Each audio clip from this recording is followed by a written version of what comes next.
할렐루야. 오늘 시간 이 수요예배에 참석하신 우리 일심의 모든 성도들 가운데 하나님의 놀라운 은혜와 축복이 함께하기를 주님의 이름으로 기도합니다.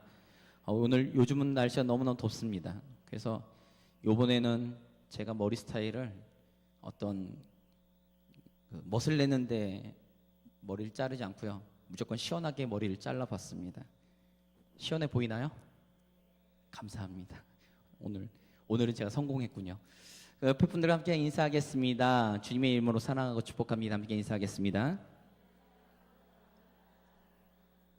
한 번 더 인사할 때 이렇게 인사하겠습니다. 예수님처럼 섬기는 교회를 만듭시다. 함께 인사하겠습니다.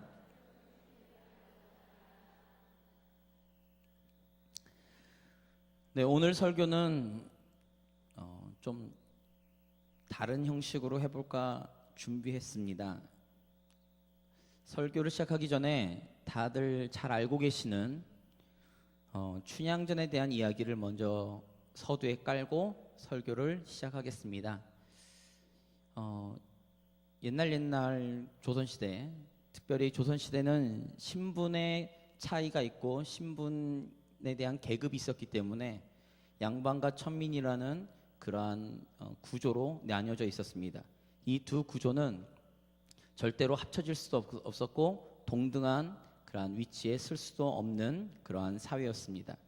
그 사회에 나타났던 고전 판소리였던 춘향전에 대한 이야기인데, 어린 이몽룡이 과거 시험을 준비하다가 머리가 아팠는지 잠깐 산책을 나왔는데 그 산책에서 그네를 타고 있는 춘향이를 보게 되고 그 춘향이가 사랑에 빠지게 됩니다.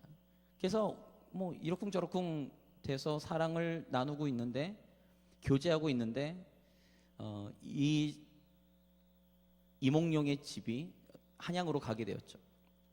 그러면서 과거 시험을 준비하고 다시 돌아오리라 약조하지만 그 월매, 그 춘향이의 엄마 되는 월매가 이렇게는 못 보낸다라는 거죠. 그래서 조촐하게 결혼식을 올립니다. 그리고는 한양으로 이몽룡이 가죠. 한 해가 지나고 두 해가 지나고 몇 년이 지났는지 모르는 기약 없는 그 시간이 지났음에도 불구하고 이몽룡은 돌아올 기미가 없고, 그 당시 처음 이몽룡과 춘향이가 만난 나이가 한 14세에서 16세 정도로 추정하고 있으니까 점점 장성해지고 가는데, 이 당시에 기생이라는 직업은 관아에 소속되어 있던 그러한 사람들이었습니다. 그렇기 때문에 관리들이 그들을 마음대로 좌지우지할 수 있는 그러한 권리가 있었어요. 그래서 기생에 따른 기생이 되어야 됩니다. 신분의 상승이라든가 신분의 변화는 없습니다. 기생에 따르면 기생이 되어야 되죠. 그러나 춘향이는 이몽룡과 결혼했다고 하여서 변사또가 와가지고 수청을 들라고 요구하는데 그 수청을 거부하죠. 그 당시에는 도저히 있을 수 없는 일입니다. 관리, 특별히 사또의 그 명을 기생이 그걸 거절한다는 것은 있을 수 없는 일이었습니다. 변사또가 수없이 춘향이에 대해서 기생이 되어서 자신의 수청을 들라고 아무리 권면하지만 이야기하지만 그러지 않는 거죠. 그래서 뿔이 난 변사또는 그 춘향이를 옥에 가둡니다. 그리고는 이제 죽을 날이 얼마 남지 않았죠. 왜냐하면 그 기생의 생사를 주관할 수 있는 것이 이 관리들이었으니까요. 그래서 말을 안 듣는 것은 죽음을 각오해야 되는 일이었습니다. 그럼에도 불구하고 그는 정조를 지키죠. 그 정조를 지키는데 이제 죽을 날이 얼마 남지 않은 그 시점에 이몽룡이 나타납니다. 그리고 월매 집에 가죠. 이몽룡을 본 월매가 기뻐 날뜁니다. 왜냐하면 이제 관직이 된 이몽룡이 자기 사위가 춘향이를 구원해 줄 거라고, 구출해 줄 거라고 믿었기 때문이죠. 그러나 그건 또 잠시, 행색을 보니 거짓골로 나타나 장모 나에게 밥이나 주오라고 이야기하는 그 이몽룡을 보면서 한탄하며 울기 시작합니다. 철없는 우리 이몽룡께서는 그 울고 있는 월매에게 춘향이의 안부를 묻고 그리고 옥에 갇힌 춘향이를 보고 싶다고 이야기하죠. 그리고는 옥에서 만납니다. 옥에서 만나는데 그 이몽룡과 춘향이가 만나는 그 장면에서 월매가 이렇게 얘기합니다. 이 거짓골로 망에서 온 너 서방이다. 그러니 지금이라도 늦지 않았으니까 변사또의 수청을 들어서 너의 목숨을 구해라 라고 이야기합니다. 그랬더니 성춘향이 월매에게 이렇게 얘기합니다. 어머니, 잘나도 내 서방, 못나도 내 서방. 내 서방 구박하지 말고 내가 죽으면 나 대신 우리 서방님 잘 보살펴 주오 라고 이야기합니다. 그리고는 이제 다 아시다시피 이제 죽이려고 망나니가 칼을 휘두르면서 죽이려고 하는 찰나에 암행어사 출도요 라고 하면서 이몽룡이 나타나는 거죠. 제가 오늘 지금 이 판소리 춘향전에 대해서 제가 지금 이야기하고 있는 의미에 대해서 혹시 눈치채신 분들이 있으신지 모르겠습니다. 이 춘향이의 그 스토리를 보면서 신랑 대신 주님을 기다리는 지금의 성도와 교회의 모습과 비슷한 메타포를 가지고 있구나라고 제가 깨달았기 때문에 그렇습니다. 우리 성도님들, 성경에서는 예수 그리스도를 신랑으로 그리고 성도와 교회를 그의 신부로 이야기하고 있습니다. 신랑 대신 예수님께서 다시 오시는 그 순간까지 신부된 우리 성도와 교회는 신앙의 순결을 지키며 믿음으로 주님을 기다리는 사람들인 거죠. 그런데 오늘 본문의 말씀을 통해서 우리 자신을 좀 점검하셨으면 좋겠습니다. 우리 성도님들, 신앙의 순결을, 믿음의 순결을 지키고 계시나요? 오늘 본문의 말씀을 잠시 우리가 한번 보겠습니다. 자, 13절 14절 한번 같이 다시 읽어보겠습니다. 시작. 좁은 문으로 들어가라. 멸망으로 인도하는 문은 크고 그 길이 넓어 그리로 들어가는 자가 많고 생명으로 인도하는 문은 좁고 길이 협착하여 찾는 이가 적음이라. 대부분 이 본문의 말씀을 들으실 때 넓은 문으로 가는 것은 예수 그리스도를 믿지 않는 사람들이라고 이야기를 많이 들으셨을 겁니다. 주님을 믿고 예수 그리스도를 구주로 영접한 사람들이 걸어가는 길을 좁은 문이라고 이야기하죠. 그래서 우리는 여기 앉아 계신 모든 분들은 다 좁은 문으로 가는 사람들이라고 착각하실 수도 있습니다. 그러나 죄송하지만 좁은 문으로 가는 것, 넓은 문으로 가는 이 두 가지의 이야기는 사실 예수 그리스도를 믿느냐 믿지 않느냐로 구분하는 것이 아니라 예수 그리스도를 믿는 사람들을 향해서 두 부류로 나뉘어진다라고 이야기하고 계시는 것입니다. 이 본문과 병행 구절이 있습니다. 한번 말씀 찾아보겠습니다. 누가복음 13장입니다. 누가복음 13장입니다.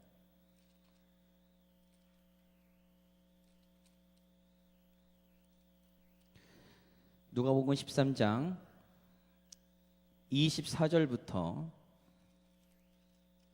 30절까지 같이 읽겠습니다. 같이 읽겠습니다. 시작.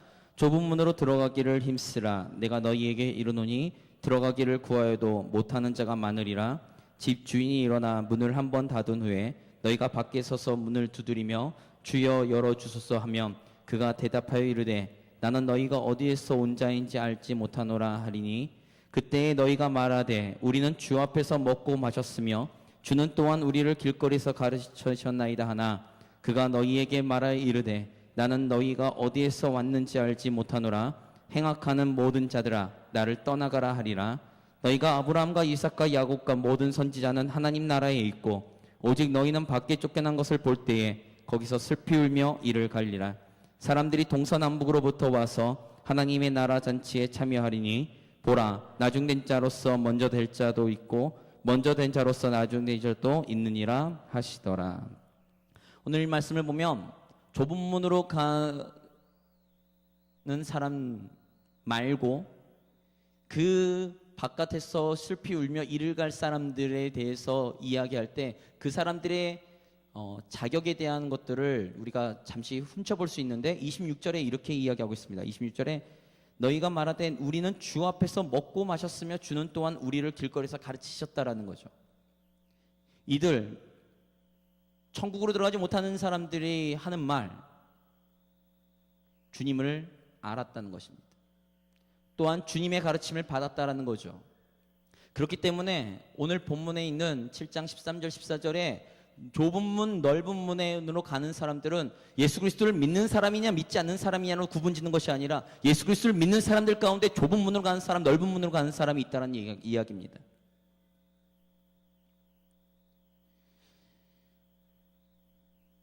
우리가 정말로 성경에 있는 말씀이 하나님의 말씀인 것을 우리가 정말로 믿는다면, 특별히 상상순의 5장에서부터 마태복음 5장에서부터 7장까지 예수님의 설교라는 것을 우리가 감안할 때에, 그러면 좁은 문으로 들어가는 사람이 어떤 사람인지, 넓은 문으로 들어가는 사람이 어떤 사람인지에 대해서 명확하게 알아야 되는데, 사실 오늘 본문으로서 끝납니다. 그러면 우리 성도님들, 좁은 문으로 가는 것은 좁은 문으로 가야 된다는 것을 알아요. 좁은 문으로 들어가고 좁은 길로 가야 된다는 것을 압니다. 그러나 그것이 어떤 길인지를 우리는 잘 모른다는 것이 문제입니다. 그래서 소스를 하나 얻을 수 있습니다. 이 지금 본문이 예수님께서 말씀하신, 설교하신 산상순이라는 것에 근거해서 우리가 보면 오늘 본문 7장 13절 14절 이후에 나와 있는 말씀 가운데 우리가 좁은 문으로 가는 것이 무엇인지에 대한 힌트를 얻을 수 있는 거죠. 이 다음에 나오는 말씀이 이것입니다. 나무는 그 열매로 그 나무를 안다라는 거죠.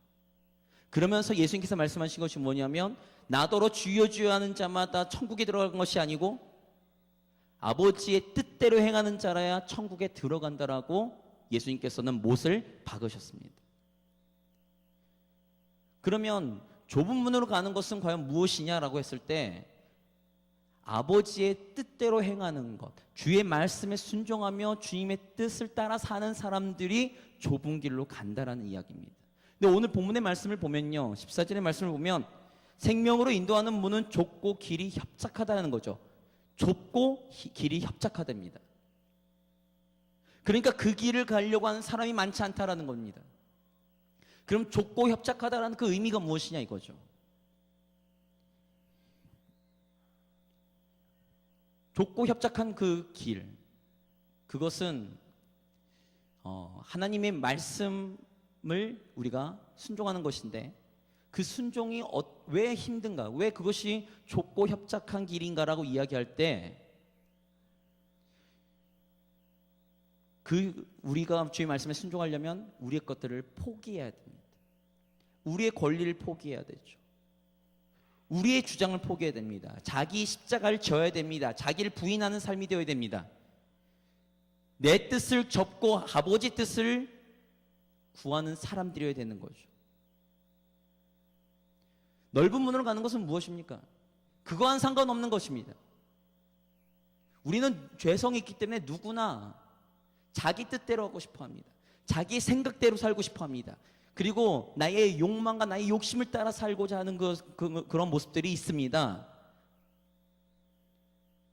그렇기 때문에 예수님께서는 이렇게 말씀하시죠. 나를 따르려거든 자기 십자가를 지고 자기를 부인하는 삶을 살아야 된다는 것입니다.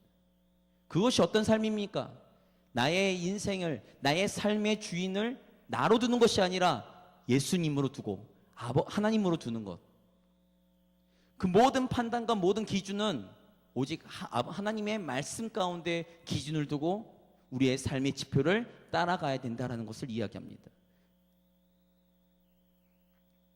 우리 성도님들 어떠십니까? 우리는 매일매일 삶 가운데, 매 순간순간 삶 가운데 아버지의 뜻을 따라 살려고 하고 있습니까? 아니면 나의 욕망과 나의 욕심과 나의 생각을 따라 살려고 하고 계십니까? 예수님께서 마지막 때를 말씀하시면서 항상 두 부류로 말씀하십니다. 특별히 마태복음 25장에 마지막 때를 비유로 말씀하시면서 두 부류로 말씀하시는데 첫 번째 비유가 열처녀 비유입니다. 열처녀는 다 신랑을 기다리는 사람들입니다. 즉 예수님을 믿는 사람들이죠. 그러나 한쪽은 지혜로운 자, 한쪽은 미련한 자로 구분되어지는 것입니다. 그 다음에는 달란트 비유입니다. 달란트, 한 달란트, 두 달란트, 다섯 달란트 받은 자 모두 주인에게 그 달란트를 받은 사람들입니다.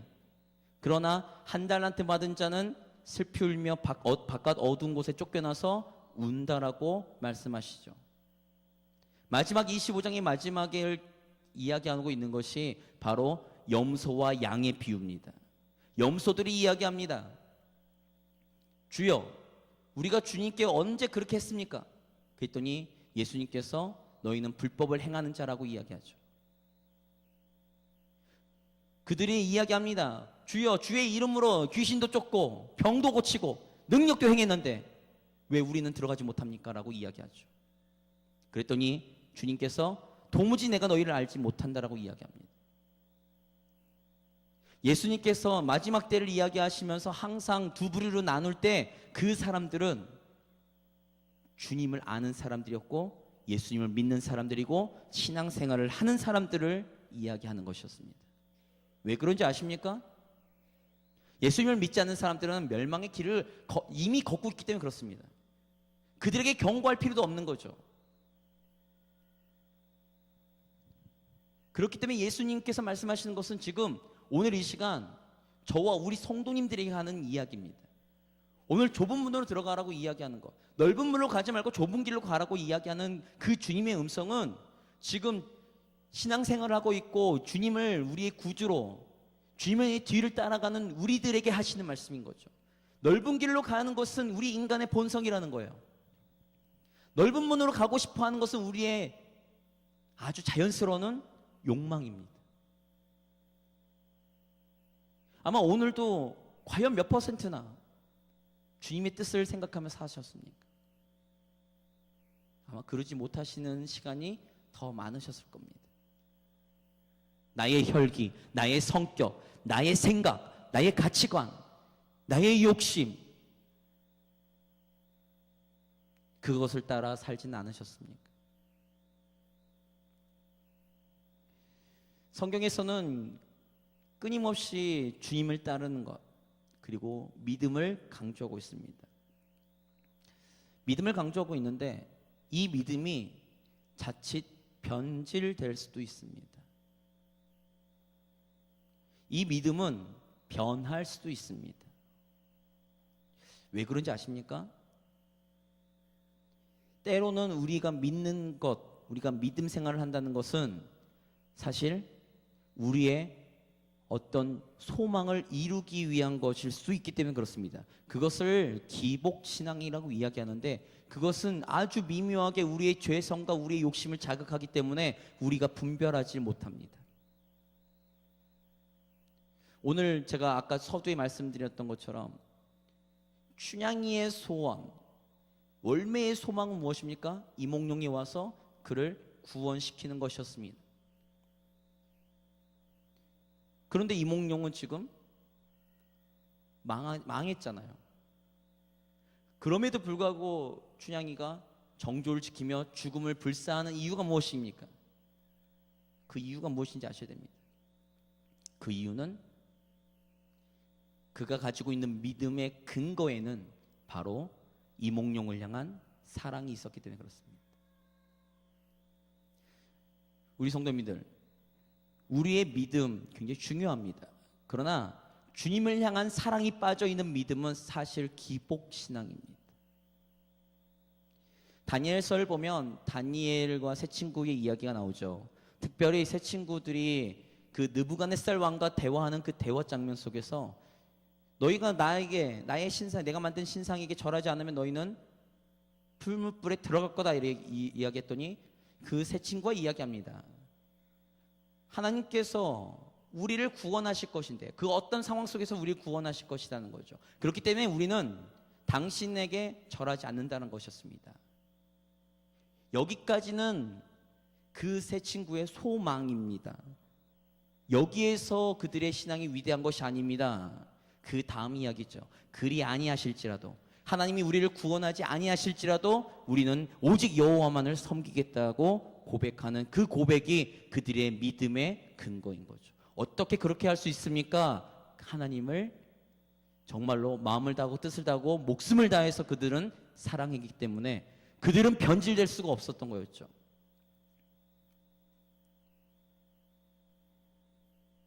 우리는 변질되고 있지 않습니까?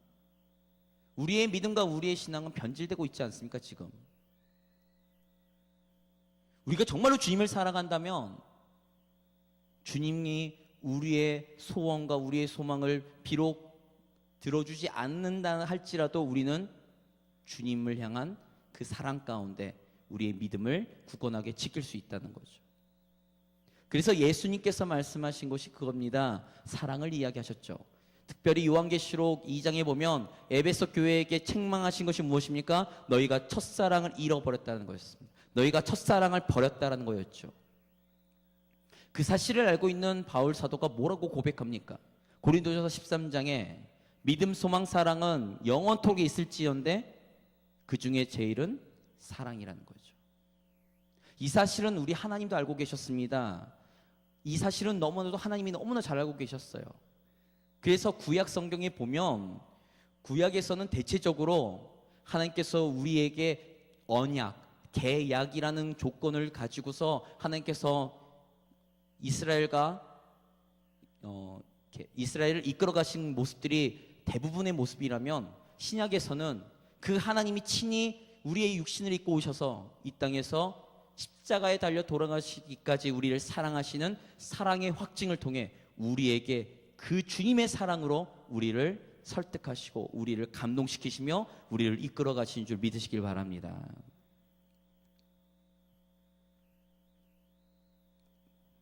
하나님이 우리를 먼저 사랑하셨어요. 죽을 수 없는 죄인인 우리를 사랑하셨죠. 독생자를 보내시기까지 우리를 사랑하셨습니다. 그 독생자를 십자가에 내어주기까지 우리를 사랑하셨죠. 그리고는 아무 자격 없이 우리는 주님의 자녀가 되었습니다. 철없는 자녀가 부모를 사랑하는 것은 조건적인 것처럼 우리의 신앙이 어리면 어릴수록 하나님을 향한 사랑은 조건적입니다. 그러나 철든 자녀가 부모의 마음을 헤아리고 부모의 마음을 알고 부모를 그런 조건 없이 사랑하기 시작하는 것처럼 우리의 신앙이 성숙할수록 하나님을 사랑하는 그 마음은 조건적이지가 않습니다. 왜요? 하나님의 그 한량없는 사랑과 은혜를 우리는 이미 얻었기 때문에 그렇습니다.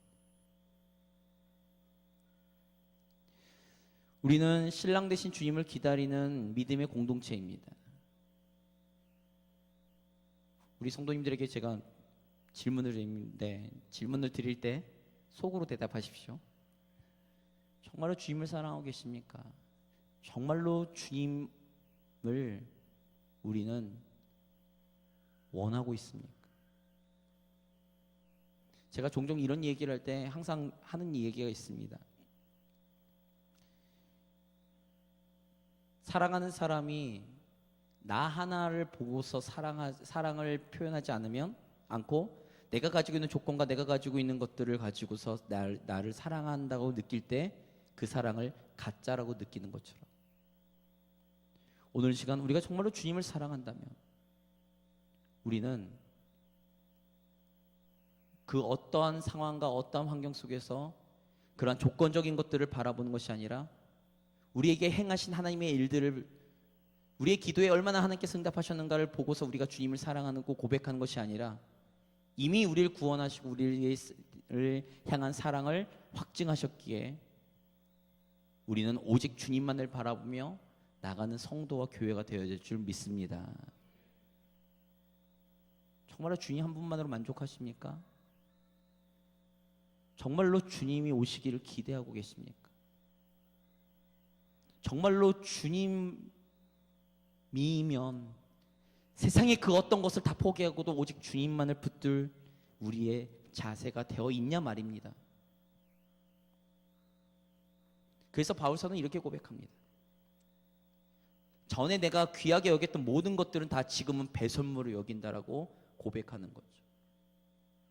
그 고백은 어떤 고백인 줄 아십니까? 정말로 주님을 사랑하는 그 마음이 너무나 크기 때문에 그 어떤 것을 다 포기할 수 있다는 거죠. 우리 여기 앉아 계신 많은 여성 성도님들이 계시는데, 성도님들 드라마를 보면서, 드라마는 저랑 목사님만 보나요? 근데 드라마를 보시면서 감동받으신 게 무엇입니까? 신데렐라가 되는 그런 장면들을 보면서 감동하시잖아요. 재벌집 아들이 있습니다.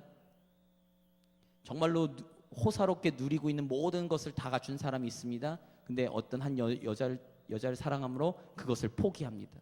그러면 감동받으시잖아요. 그게 진짜 사랑이니까요. 우리는 정말로 주님을 사랑하고 있는가 점검하는 딱 한 가지가 있습니다. 무엇인 줄 아십니까?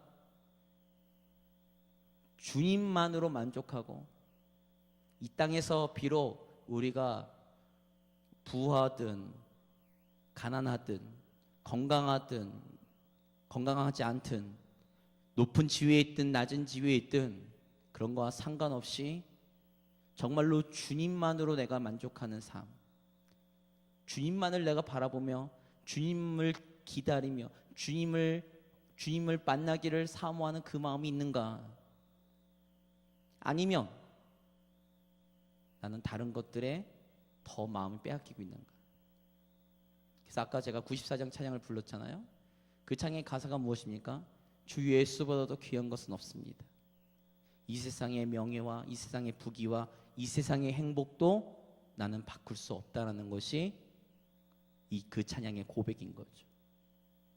믿음의 선진들은 그런 고백들을 했습니다. 그렇기 때문에 어떤 자리에 있든지 간에 당당했죠. 어떤 위치에 있든 간에 행복했죠. 어떤 상황 속에 있든 상관없이 주님을 바라보며 기쁨 가운데 천국의 기쁨을 누리면서 평안을 누리면서 살았던 사람들이 바로 믿음의 사람들이었습니다. 그러나 우리는 얼마나 지금의 우리의 환경을 바라보며 얼마나 많은 것들을 우리는 요구하고 있습니까? 그것이 정말로 주님을 사랑하는 것일까요? 정말로 우리는 주님의 순결한 신부로서 주님이 오실 그 순간을 기다리며 믿음의 순결, 신앙의 순결을 지키며 우리는 지금 살아가고 있는 사람들이라고 말할 수 있을까요? 물론 우리가 그 사랑을 지킬 수는 없습니다. 우리는 너무나 유한하고 너무나 연약한 존재니까요. 그러나 우리는 주님을 향해 우리의 사랑을 집중할 수는 있습니다. 오늘 이 시간 지금의 이 본문이 우리에게 가져다 주는 의미는 사실 우리의 힘으로 감당할 수 없는 것입니다. 그러니까 성령님께서 우리 가운데 충만히 임재하시고 성령 충만을 통해서 우리가 하나님께로 더 가까이 나아갈 수 있는 능력을 힘입을 때 우리는 가능하게 되는 거겠죠. 그러나 우리는 결단할 수 있습니다. 우리는 우리의 삶의 방향을 주님께, 우리의 시선을 주님께 맞출 수는 있습니다. 오늘 이 시간 매 순간순간마다 난 정말로 주님 한 분만으로 만족하고 있는가? 매 순간순간마다 주님의 사랑 가운데 주님을 정말로 난 사랑하고 있는가? 매 순간순간마다 나의 신앙과 나의 믿음은 지금 나의 욕심을 따라 살고 있지는 않는가? 정말로 하나님의 말씀대로 순종하며 하나님의 말씀대로 살려고 나는 진짜로 나의 삶의 방향을 결정하였는가? 매 순간 점검하셨으면 좋겠습니다. 그렇지 않으면 우리의 신앙은 넓은 문으로 변해갈 수 있으니까요. 우리는 유한합니다. 우리의 사랑이 영원할 것이라고 믿으시면 착각이십니다. 우리의 사랑은 변질될 수도 있습니다. 우리의 믿음도 변질될 수 있다는 것을 인정하셔야 됩니다. 그러니까 오늘도 우리는 겸손히 낮아져 말씀 가운데 우리의 삶을, 우리의 신앙을 점검하셔야 되는 거죠. 오늘 수요일에 참석하신 우리 일심의 모든 성도님들, 아까 제가 처음 메타포로 이야기했던 춘향전에서 이야기한 것처럼 춘향이가 자신의 신랑인 이몽룡을 기다리듯이 성도와 교회인 우리가 다시 오실 주님, 신랑 되신 주님을 기다리는 그 믿음 가운데 오늘도 살아가시기를 주님의 이름으로 기도합니다. 또한 자기가 죽는 그 순간까지도 이몽룡을 향한 사랑 때문에 그 죽음을 선택한 것처럼 오늘 시간 우리의 신랑 되신 주님만을 사랑하며 그 사랑의 고백을 통해 오늘도 세상의 유혹 속에서, 죄의 유혹 속에서, 세상의 가치관 속에서, 세상의 그 어떤 것에도 흔들리지 않는 그 믿음을 소유하셔서 나중에 주님 품에 꼭 안길 수 있는 저와 우리 귀한 성도님이 되기를 주님의 이름으로 기도합니다. 같이 우리 말씀 듣고 기도하겠습니다.